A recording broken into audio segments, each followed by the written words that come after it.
আপনারা যা দিতে বলেন, যেভাবে করতে বলেন সেভাবেই করি, সেভাবেই তৈরি করে পাউরুটি তৈরি করি বাসায়। কিন্তু তারপরও পাউরুটিটা পারফেক্ট হয় না। এর কারণ কি? তাহলে কি আপনাদের রেসিপিতে কোনো ভুল ছিল? নাকি আপনারা কোনো কিছু গোপন করেন? এর কারণেই কি পাউরুটি বা যেকোনো রেসিপি পারফেক্ট হয় না? আজকে আপনাদের সকল সমস্যার সমাধান দেব এই রেসিপিতে। আজকের পাউরুটিটা দেখে বুঝতে পারছেন কতটা পারফেক্ট হয়েছে। আর ভেতরেও কিন্তু একদমই কাঁচা নেই। একদম সুতার মতো সব খুলে যাচ্ছে। ভিডিওটা শেষ পর্যন্ত দেখলে আশা করছি আপনাদের সকল প্রশ্নের উত্তর পেয়ে যাবেন ইনশাআল্লাহ। ভিডিওর শেষে গ্রাম এবং কাপের মাপ স্ক্রিনে দেখতে পারবেন। এখানে প্রথমে আমি গ্রামের মাপটাই করে দিচ্ছি। এখানে ৩৭৫ গ্রাম ময়দা নিয়েছি আর চিনি দিচ্ছি ৫০ গ্রাম।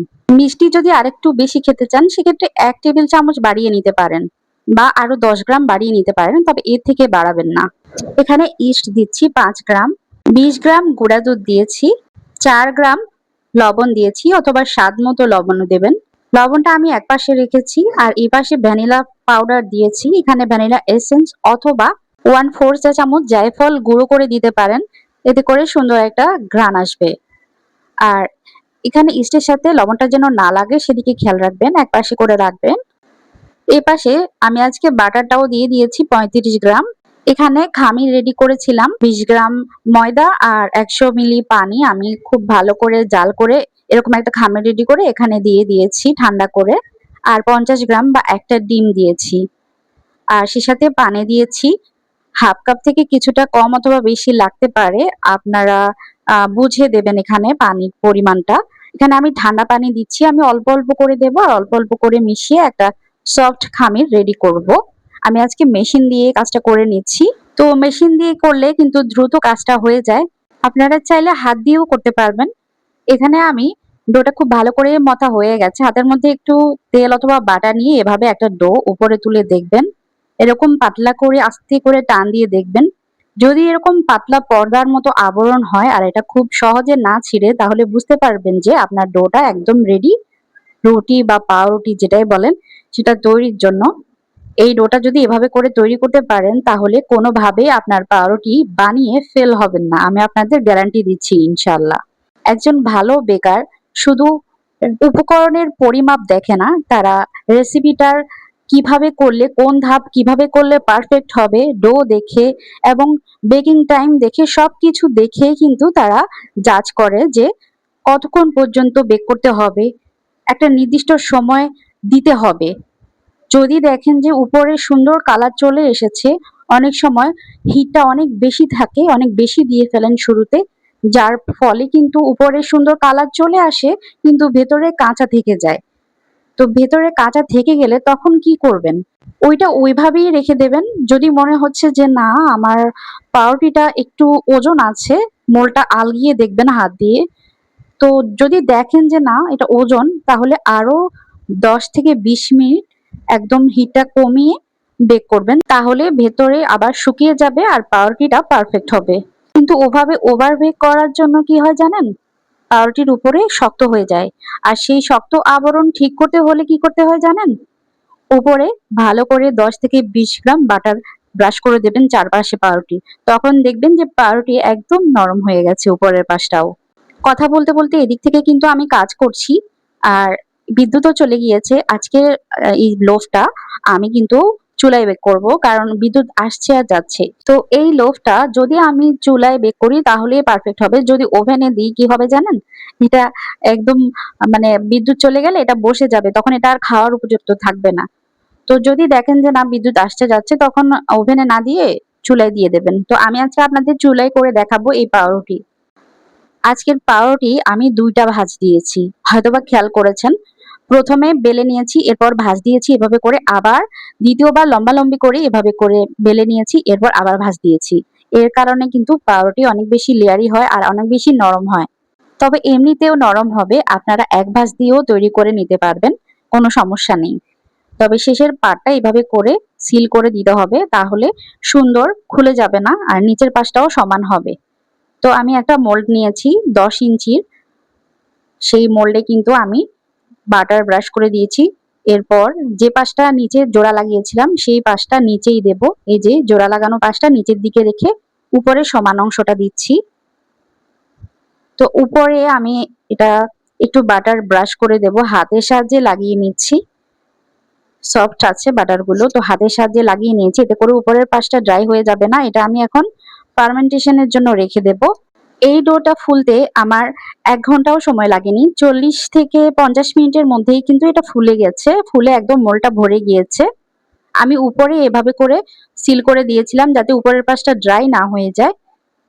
তো উপরে কিছু দিয়ে ঢেকে রাখবেন, তাহলে আর উপরের পাশটা ড্রাই হয়ে যাবে না।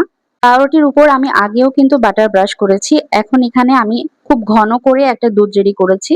এটা গুঁড়া দুধ এবং পানি মিশিয়ে একটু ঘন করে তৈরি করেছি আরকি। সেই ঘন মিশ্রণটা আমি উপরে দিয়ে দিয়েছি। এরকম যদি দুধ দিয়ে দেওয়া হয় তাহলে সুন্দর কালার আসে। আর উপরে যেহেতু বাটারও দিয়েছি নরম থাকবে, কোনো সমস্যা হবে না।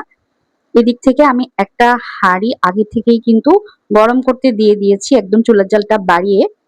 আর এখন আমি খুব সাবধানের সাথে এই মোলটা দিয়ে দিচ্ছি।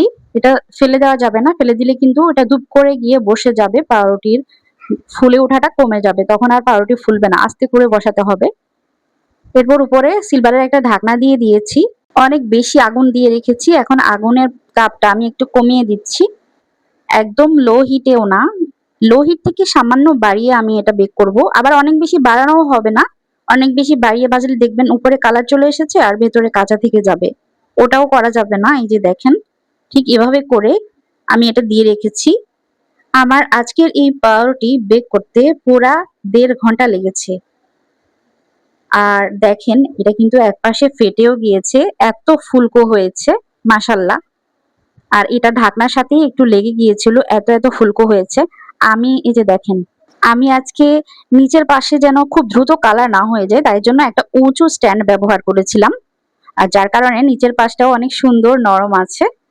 আর এই স্ট্যান্ডটা পরে আমি যখন ঢাকনার সাথে লেগে যাচ্ছিল ফুলে, তখন একটা বাটি মানে স্ট্যান্ডটা উপর করে দিয়ে দিয়েছি আর একটা বাটি বসিয়ে দিয়েছি আর একটু নিচু টাইপের। তো ওভাবে করে দেওয়াতে কিন্তু অনেক সুন্দর করে এটা বেক হয়েছে, নিচের পাশটাও সুন্দর কালার এসেছে, অনেক বেশি লাল হয়ে যায়নি। পাউরুটি ৫ মিনিট পর কিন্তু আমি মোল্ড থেকে বের করে নেব, কারণ এর থেকে বেশি সময় রাখলে এটা ভাপের কারণে নিচে ভিজে যাবে আর ভিজে ক্রামগুলো একদম নরম হয়ে কিরকম যেন একটা হয়ে যায়। খুব দ্রুত এটা কাজটা করতে হবে। আর উপরে আমি একটু সেই সময়টার মধ্যেই কিন্তু এখানে ১০ গ্রাম বাটার রেখেছিলাম বাঁচিয়ে, সেই ১০ গ্রাম আমি উপরে ব্রাশ করে দিচ্ছি, যার কারণে যে একপাশে এরকম একটু শক্ত শক্ত হয়ে আছে সেগুলো কিন্তু নরম হয়ে যাবে। এই যে এই পাশটাই কিন্তু আমার ঢাকনার সাথে লেগে গিয়েছিল একটু, এত ফুলকো হয়েছে মাশাআল্লাহ পাউরুটিটা। আর উপরেও কিন্তু অনেক বেশি নরম। এই যে পাউরুটি বেক হয়েছে কিনা গরম গরম থাকা অবস্থায় এভাবে একটু চারপাশে টোকা দিয়ে দেখবেন। যদি দেখেন যে না এটার গা থেকে ছেড়ে দিয়েছে, তখন বুঝতে হবে যে না পাউরুটি হয়ে গেছে। গরম গরম থাকা অবস্থায় বুঝে যাবেন কিভাবে হয়েছে। একটা টেকনিক আপনাদের দেখিয়ে দিলাম, অথবা কিচেন যে থার্মোমিটার আছে সেগুলো ব্যবহার করতে পারেন। থার্মোমিটারের দামও কিন্তু বেশি না, ২০০ থেকে ২৫০ টাকা হবে একটা থার্মোমিটারের দাম। যারা একদমই কাঁচা এই পাউরুটি তৈরিতে তারা ওইগুলো একটা নিয়ে নেবেন, তাহলে একদম পারফেক্ট রেজাল্ট পাবেন। আমি শুরুতে যখন বেকিং করা শিখছিলাম তখন আমার কাছে থার্মোমিটারটা ছিল, এখন এটা নষ্ট হয়ে গেছে তাই আর দেখাতে পারলাম না। এই যে আমি এটা মোল্ড থেকে কিন্তু বের করে দিয়েছি, দেখেন আমার পাউরুটি কতটা পারফেক্ট আর নরম হয়েছে। আমি আপনাদের এখন একটু দেখাচ্ছি, যে দেখেন পাউরুটি চাপ দিলে কিন্তু উপরে উঠে আসছে আর এতটা নরম হয়েছে মাশাআল্লাহ কি বলবো। এটা উপরে থেকে দেখেই বোঝা যাচ্ছে যে এটা ভিতরে কাঁচা নেই। আর পাউরুটি যদি ঠিকভাবে ফুলকো না হয়, অনেক বেশি ছোট মোল্ড ব্যবহার করেন তখন কিন্তু শক্ত হয়, কারণ ফুলার জায়গা পায় না, তাই জন্য এরকম হয়। তো আমি কিন্তু আজকে ঢাকনা ছাড়া করেছি। তো ঢাকনা ছাড়া করলে এরকম নরম হয় পাউরুটি, কারণ ওই যে মোল্ড একটু ছোট হয়ে যায়। অনেকের পাউরুটি শক্ত হয় কারণ মোল্ড ছোট ব্যবহার করে। মোল্ড ছোট হলেও কিন্তু পাউরুটি ফোলার জায়গা পায় না, যার কারণে অল্প একটু ফুললেই কিন্তু এটা মানে 90% ফুললেই কিন্তু নিয়ে নিতে হয়, তখন দেখা যায় পাউরুটি শক্ত থেকে গেছে। এর কারণ হতে পারে এটা। তো অনেকেই কিন্তু পাউরুটি ৭ থেকে ৮ দিন ভালো রাখার জন্য ব্রেড ইমপ্রুভার ব্যবহার করে। তবে আমি আপনাদের বলবো এটা দেওয়া মানে না দেওয়াই ভালো। বাসায় যদি স্বাস্থ্যসম্মতভাবেই তৈরি করছি তাহলে কেন কেমিক্যাল দিয়ে খাবো? অবশ্যই ভালো কিছু দিয়েই খাবো। ইস্টটা একটা ভালো ব্যাকটেরিয়া, ওটা দিলে তেমন সমস্যা হয় না। কিন্তু ব্রেড ইমপ্রুভার আমি আপনাদের রিকোয়েস্ট করব এটা দেবেন না। এভাবে যদি একবার পাউরুটি তৈরি করা বাসায় শিখে যান, আমি আমি বিশ্বাস করি আপনারা কেউই আর বাইরে থেকে পাউরুটি কিনে খাবেন না। এতটা সফট আর এতটা ফুলকো আর গরম গরম পাউরুটি খাওয়ার মজা কেউ মিস করতে চাইবে না আশা করছি। আমার আজকের পাউরুটি একদম ঠান্ডা হওয়া পর্যন্ত আমি অপেক্ষা করিনি। আমি আধা ঘন্টা অপেক্ষা করেছিলাম। এরপরে কিন্তু কেটে শেয়ার করছি আপনাদের সাথে। দেখেন কতটা পারফেক্ট। তো আজকের মতো বিদায়। আবার দেখা হবে ইনশাআল্লাহ।